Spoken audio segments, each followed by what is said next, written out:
Right. What are you doing?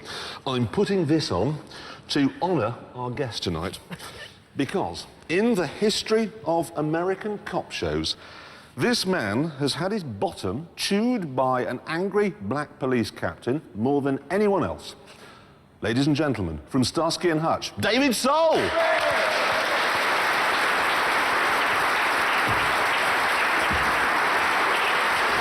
How are you? Have a seat. I think I remember that from somewhere. Well, actually, to be perfectly honest, it wasn't you that wore the cardigan, No, was it? it certainly wasn't. You're trying a bit hard there with that cardigan. They It's think called it's a good? cardigan. It's a sweater. It's not, it's a cardigan. It does up. So what were you a bomber jacket man, predominantly? No, they dressed me in leather. Ooh, really? Yeah.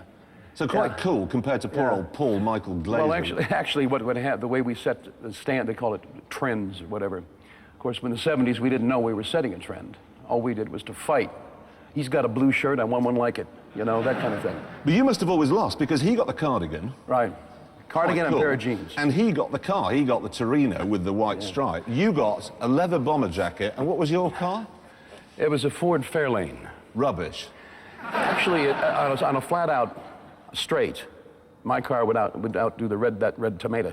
Really? Yeah, that's what I called it. The tomato that's sitting over Oh, there. that thing over there, I know. Yeah. Did you have any idea when you were filming how much of an impact that car had all over the world? I mean, I grew up in Yorkshire. Right. In the town, everybody had a white stripe down the side of their Nissan Datsun, as it was, 120Y. Everybody thought they were Starsky and Hutch. No, that's very true. It was probably next to, it was probably the star of the show, actually.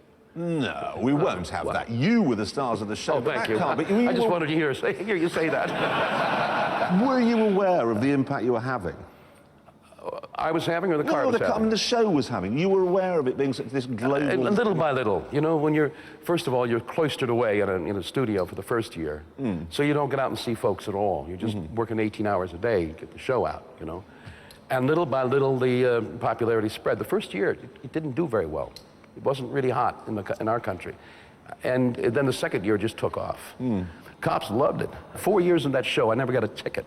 Really? Was where was it filmed? Los Angeles? It was in Los Angeles. All of it was in Los Angeles. But I remember driving down the Ventura Freeway at 110 miles an hour, you know, weaving in and out of traffic and see the light behind me and say, oh, God, here it comes.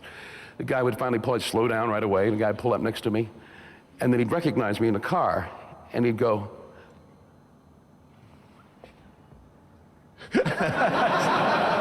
I get that. You know? Which instead I get, I'm going to write you a ticket. know. And you're going to get fined and lose your license. we did finally get banned from downtown Los Angeles. Really? Why? Well, because, film companies are notorious for coming into somebody's community and sort of taking it over, like it's your neighborhood, but it's my set, you know? Yeah. So you go downtown Los Angeles and you get a couple of these chase scenes. Yeah. And Paul and I oftentimes would go out in the car on our own. We'd turn on the camera, we'd turn on the sound, we'd turn on the lights, we'd do the clap, and we'd do the scene. So you weren't sitting on the trailer that they normally, when they sit doing dramas and they sit talking like this, never looking. You actually were driving it. We did, in the beginning, it was, put it on a trailer and drag it. Yeah. That's no good, and we wanted more of a sense of reality to the show. So that worked fine until we got into downtown Los Angeles, and took over the downtown as our film set. And finally the order came down that we were not allowed to drive around downtown. Well, we've got a clip, anymore. actually, of the kind of thing, for those younger members of the audience, we've got a clip of the kind of thing you were doing. Let's have a look at that. Zebra 3, a 211 suspect traveling east on Adams in a 64 30 seconds away maroon from Ford. here.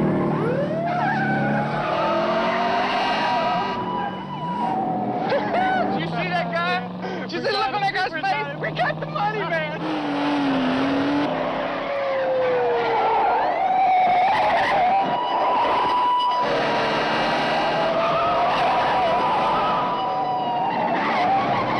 Hey, look, man, this is a 211 in case you want to know. It's a robbery. It's not worth getting killed over. You know what I mean? Not a chance. That guy's a criminal, and I'm a criminal catcher. Whatever happened to Starsky? You're crazy. This is where we lose it. Watch out!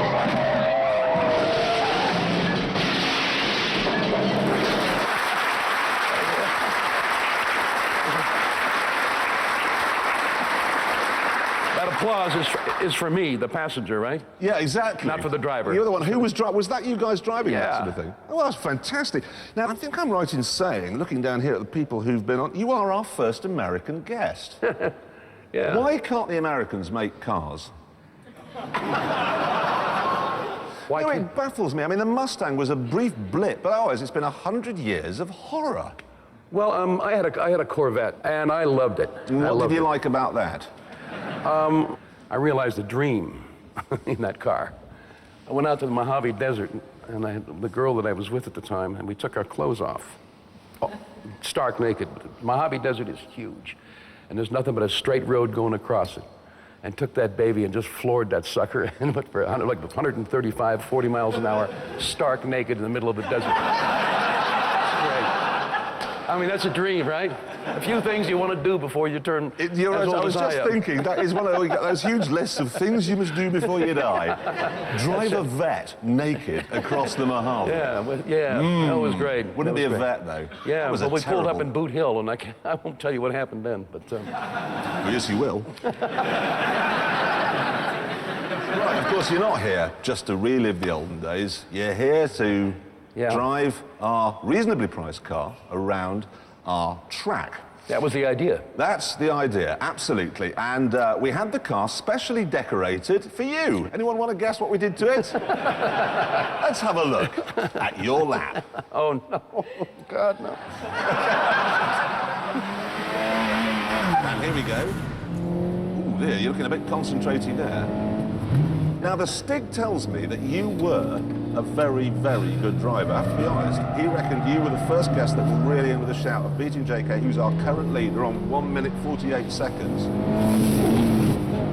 A bit violent with the gearbox there, if I may just Well, say. I got to tell you, Hold on a minute. Let's just... all right, Coming up.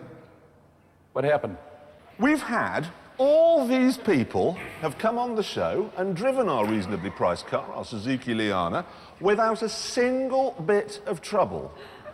We get the first American on, and you broke it. You broke the gearbox. But, okay, we have a backup Suzuki Liana, just in case by some miracle it went wrong. We sent him out in that. Let's have a look what happened, okay? Second car, coming along into the next bit, still being violent with the gearbox, and into the second to last corner. Last corner. And The second one you've broken. Well, yeah, we didn't have to bring that up right now. That's good. I mean, how to ruin the show quick, huh? Ask Sol to come on. He'll blow 2 transmissions. I can't believe this. well, there we are, ladies and gentlemen. He broke 2 of them. I'm sorry to have to break this one to you. The clock was running on your first lap, and you did set a time. Everybody thinks that's going to be contrived. It's not. no. You have got a time, and I'm going to write it up now. Now, bear in mind, the Stig took this guy out, and I'm not kidding. I'm not trying to make you feel any better. I want you to feel worse after what you've done to our precious car. Oh, no.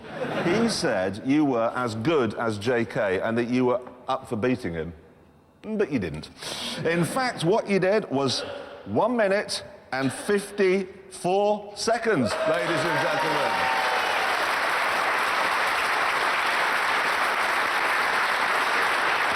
Well, that was coasting the last 300 yards. I know you were coasting, and otherwise you might have been up here. Yeah. But you're not. Ladies and gentlemen, we must save up and have you again. David Soul! Thanks.